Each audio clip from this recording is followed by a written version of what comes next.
वो संविधान बचाने की, संविधान की हत्या रोकने की बीजेपी की तरफ से वो लड़ाई हमारी जारी है।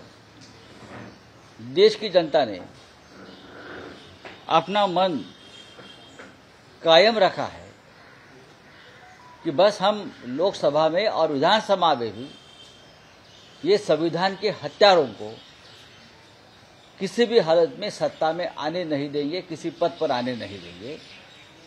लगभग सभी स्टेट, प्रमुख स्टेट, चाहे पश्चिम बंगाल हो, चाहे उत्तराखंड हो, चाहे हिमाचल प्रदेश हो, चाहे तमिलनाडु हो, सभी राज्यों में ये एक बहुत ही बढ़िया रिझल्ट आया है इंडिया गठबंधन के लिए।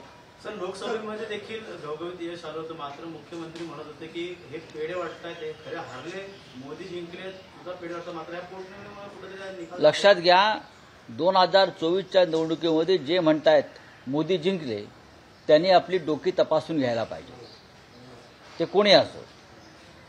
जे मोदी जिंकले म्हणून पेढे वाटतायत, मिठ्या वाटतायत, बरं का, नाचतायत, त्यांनी खरोखरच आपलं मानसिक स्वास्थ्य ठीक आहे का या संदर्भात तपासणी करणं गरजेचं आहे। मी त्यांच्या कुटुंबांना, त्यांच्या पक्षाच्या नेत्यांना आवाहन करीन की मोदी जिंकले म्हणणारे जे नेते आहेत त्यांनी आपल्या या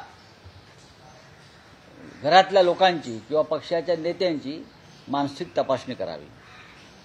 नरेंद्र मोदी यांचा पराभव झालेला आहे। नरेंद्र मोदी यांनी अल्पमत गमावलेलं आहे। नरेंद्र मोदींकडे बहुमत नाही। त्यांचं सरकार हे कुबड्यांवरचं सरकार आहे। जर उद्या चंद्राबाबू नायडू आणि नितीश कुमार यांना सुबुद्धी सुचली, देवाने त्यांना बुद्धी दिली, सुबुद्धी दिली, तर हे सरकार कोसळू शकतं। अशा वेळेला जे म्हणतात मोदी जिंकले, तर त्यांच्या बडबडण्यावरती मोदी बहुमत सिद्ध करू शकणार नाही। आज देखील चंद्रबाबू नायडू वर्षावरती भेटायला मुख्यमंत्र्यांना गेले, काय वाटतं समीकरण येणाऱ्या विधानसभेत? कसलं समीकरण? चंद्रबाबूंचं आणि महाराष्ट्राचं काय समीकरण आहे?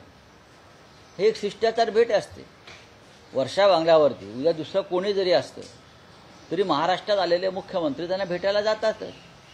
आता ममता बॅनर्जी पश्चिम बंगालच्या मुख्यमंत्री आहेत, त्या कुठे भेटायला गेल्या? त्या आलेल्या आहेत, अनेक मुख्यमंत्री आले, पण जे इंडिया आघाडीचे जे मुख्यमंत्री आहेत ते काय वर्षावर जाणार नाहीत।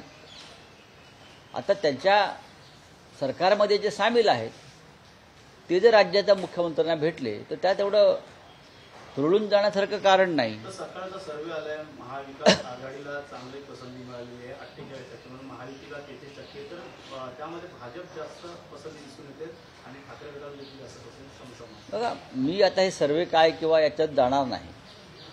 लोकसभेच्या निवडणुकीमध्ये भारतीय जनता पक्ष असतील, शिंदे गट असतील, अजित पवार गट असतील, महाआघाडीला 10 जागाही मिळणार नाही। 10 जागा मिळाल्या तर आम्ही मिशा काढून फिरू, संन्यास घेऊ, अशा प्रकारची भाषा केली। आम्ही 31 जागा जिंकलो। आमच्या 4 जागा या थोड्या मतांना चोरण्यात आल्या असं म्हणतो मी। आणि विधानसभा निवडणुकीमध्ये कधी निवडणुका घ्या, आता 4 महिने राहिलेले आहेत, महाविकास आघाडीला घवघवीत यश प्राप्त होईल। माननीय शरद पवार यांच्या नेतृत्वाखालची राष्ट्रवादी काँग्रेस पक्ष, उद्धव ठाकरे यांच्या नेतृत्वाखालील खरी शिवसेना, काँग्रेस पक्ष, आमचे इतर घटक पक्ष, या सगळ्यांची एकी इतकी मजबूत आहे की आम्ही किमान 175 ते 180 जागा जिंकू, अशा प्रकारचं वातावरण या महाराष्ट्रामध्ये आहे। सर्वे सांगतात, आम्ही त्यांचे आभारी आहोत।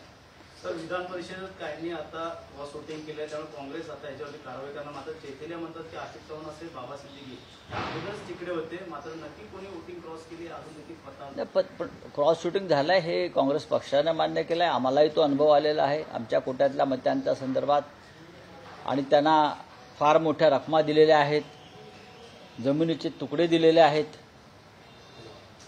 हे आता कागदावरती आलेलं आहे ना। 200 कोटींची निधी मतदान करण्यापूर्वी, मतदानाला जाण्यापूर्वी मंजूर केलेले आहेत। ही एक प्रकारची लाच आहे।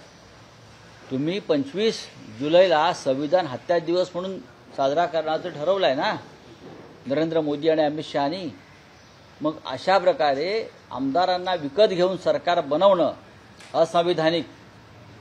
आमदारांना विकत घेऊन आणि जे सरकार बेकायदेशीर आहे, आमदार अपात्र ठरू शकतात, अशा प्रकारची एक याचिका सर्वोच्च न्यायालयामध्ये सुनावणीला असताना त्याच आमदारांकडून पुढल्या 6 वर्षासाठी आमदार निवडून घेणं हे असंविधानिक आहे. म्हणून घटनेचे किंवा संविधानाचे खरे हत्यारे कोणी असतील तर ते भारतीय जनता पक्षाचे सरकार, नरेंद्र मोदी आणि अमित शहा आहेत. हे जे आमदार आहेत ज्यांनी क्रॉस शूटिंग केलं असा संशय आहे काँग्रेस पक्षाला. याच काँग्रेसच्या आमदारांनी चंद्रकांत हांडोरे यांचा पराभव घडवून आणला होता विधान परिषद निवडणुकीत, हे सुद्धा आपल्याला माहिती असेल. त्याच्यामुळे नाना पटोलेजी किंवा काँग्रेस पक्षाचे सिनियर नेते जे बोलत आहेत ते गांभीर्याने घेण्याची गरज आहे. कारवाई होईल वाटतं, कारवाई करतील. असं आहे, तो काँग्रेस पक्षाचा अंतर्गत मामला आहे. पण काँग्रेस पक्ष हा शिस्तबद्ध पक्ष आहे, डिसिप्लिन पाळणारा पक्ष आहे. त्यांच्या पक्षाची एक रचना असते, त्या रचनेनुसार कारवाई होत असते. अजित पवारांच्या विरोधात 7 कारखाने जे ते विरोध केले, याचिका बघा, टाकली. त्याच्यावरती शिखर बँक घोटाळा क्लीन चिट मिळाली होती, त्यामुळे नक्कीच कुठेतरी 7 कारखाने जे आहेत शिखर बँक घोटाळा संदर्भात क्लीन चिट मिळणं हाच एक मोठा घोटाळा आहे. हाच एक मोठा घोटाळा आहे. अशा प्रकारे हजारो कोटीच्या घोटाळ्याचे आरोप करायचे, खटले चालवायचे, त्या खटल्यासाठी लाखो रुपये खर्च करायचे सरकारनं, आणि त्या आरोपीनं पक्ष बदलला की तो खटला बंद करायचा. लाखो कोट्यवधी रुपयाचा जो खर्च झाला खटला चालवताना, ते तुम्ही कोणाच्या खिशातून घेणार? देवेंद्र फडणवीसांच्या की नरेंद्र मोदी आणि अमित शहाच्या पगारातून कापणार? वो एक मुख्यमंत्री है, अपने राज्य में आए हैं, ये शिष्टाचार की मुलाकात होती है. उनके साथ एनडीए में जुड़े हैं चंद्रबाबू. जब तक एनडीए से जुड़े हैं तब तक जाते रहेंगे. जब एनडीए से बाहर निकलेंगे तो अलग निर्णय होगा.